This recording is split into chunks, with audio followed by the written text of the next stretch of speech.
Hello everyone, welcome to my YouTube channel. आप सभी का स्वागत है हमारे आज के इस वीडियो में। देखिए, इस वीडियो में बात करने वाले हैं ग्रुप डी कोर्ट केस के बारे में।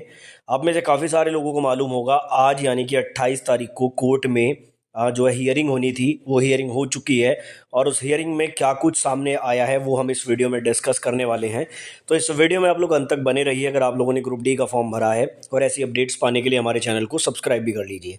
सबसे पहले तो मैं आप लोगों को बता दूं, जो मामला है ये ग्रुप डी में आईटीआई वाले स्टूडेंट का और नॉन आईटीआई वाले स्टूडेंट का, ये मुद्दा दिल्ली हाई कोर्ट में चल रहा है। पहले कैट में गए थे, लेकिन वहाँ से फिर दिल्ली हाई कोर्ट आ गए। 5 मार्च और 6 मार्च को दिल्ली हाई कोर्ट में हियरिंग हुई। वहाँ से आईटीआई वाले जो छात्र हैं उनका पक्ष मजबूत दिखाई दिया। जो जज साहब थे उन्होंने भी आईटीआई वालों के पक्ष में ही कुछ बोला, कुछ इस तरह से जो है केस को सुना कि वहाँ से आईटीआई वालों का पक्ष मजबूत हुआ। अब उसके बाद कोर्ट की तरफ से रेलवे को ये आदेश दिया गया कि भाई 22 तारीख से पहले यानी कि 21 तारीख की रात तक आप लोगों को अपना जवाब तैयार कर लेना है, और जो ये आईटीआई वाले स्टूडेंट के वकील साहब हैं इनको शेयर कर देना है। उसके बाद 28 तारीख की हियरिंग में हम फाइनल फैसला जो है वो सुना देंगे। इसीलिए मैक्सिमम जो ग्रुप डी वाले छात्र हैं उनकी नज़र 28 तारीख पर टिकी हुई थी कि कुछ ना कुछ फैसला जरूर आएगा। लेकिन आपके लिए यहाँ पर एक थोड़ा सा निराशाजनक अपडेट ये है कि आज की हियरिंग कंप्लीट हो चुकी है।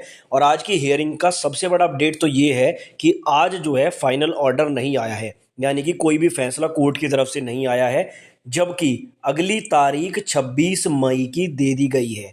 तो पहली तो बुरी खबर ये है आईटीआई वाले स्टूडेंट के लिए भी और केवल 10th पास वाले स्टूडेंट के लिए भी कि आज फैसला नहीं आया है। आज फैसला आ जाता, चीज़ें क्लियर हो जाती, चाहे ये आईटीआई वालों के पक्ष में जाता या 10th वालों के पक्ष में जाता, लेकिन मैटर क्लोज हो जाता। बट मैटर क्लोज नहीं हुआ है। 26 मई की अगली हियरिंग की डेट मिल चुकी है।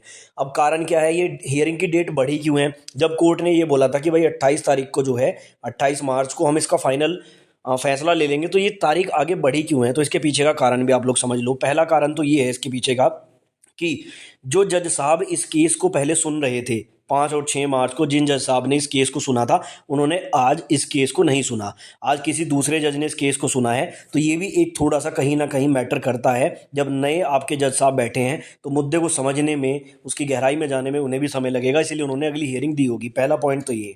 दूसरा पॉइंट ये है कि 21 मार्च को रेलवे को जो जवाब देना था वो जवाब उन्होंने नहीं दिया है।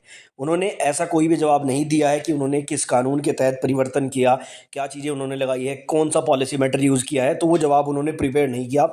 और आज भी सुनने में यही आ रहा है कि आज की जो हियरिंग हुई है उसमें भी रेलवे की तरफ से समय मांगा गया है कि हमें और समय चाहिए। तो कहीं ना कहीं दो चीज़ें निकल कर आती हैं। पहला तो ये है कि रेलवे यहाँ पर झुकने को तैयार नहीं है। अगर रेलवे चाहे तो इस मैटर को क्लोज कर सकती है कोई भी एक डिसीजन लेके, या तो आईटीआई को लागू करके खत्म कर सकती है, या फिर इस भर्ती को रद्द करके दोबारा नोटिफिकेशन निकाल सकती है। लेकिन रेलवे भी इस मैटर को लटका रहा है, रेलवे झुकने के मूड में नजर नहीं आ रहा है।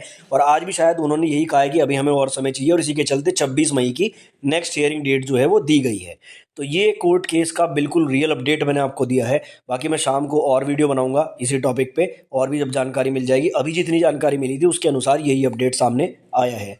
आप इस बारे में क्या राय रखते हैं? कमेंट में अपनी राय जरूर दें।